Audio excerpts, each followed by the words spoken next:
यहाँ जुन नेपालमा जुन आशंका थियो बाह्य शक्तिहरूको चलखेल हाम्रो छिमेकीले पनि कति आँखा झिम्काइदिएर प्रतिगामी शक्तिहरूलाई बल पुगेको हो कि भन्ने जुन थियो त्यो पनि मैले आफ्नो ढङ्गले अब खुला रूपले धेरै भन्ने कुरा त भएन। तैपनि मेरो आफ्नो विभिन्न त्यहाँ भएका जनस्तरका जुन सम्बन्ध छन् राजनीतिक दलहरूसँग सम्बन्ध छन् त्यसरी बुझ्दाखेरि यथार्थमा त्यस्तो चाहिँ होइन। केही व्यक्तिहरूको त्यस्ता अवधारणा हुन सक्छन्।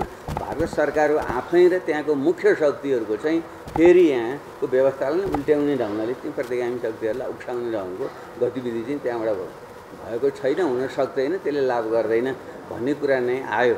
त्यसो भएको हुनाले त्यसमा चाहिँ अब हामीलाई अनावश्यक ढङ्गले एउटा भ्रम छरेर प्रतिगामी शक्तिहरू त आइहाल्ने हो कि भोलि नै आउने हो कि पर्सि नै आउने हो कि जस्तो जुन एउटा हवा पिटिया छ त्यो चाहिँ होइन, सत्य होइन।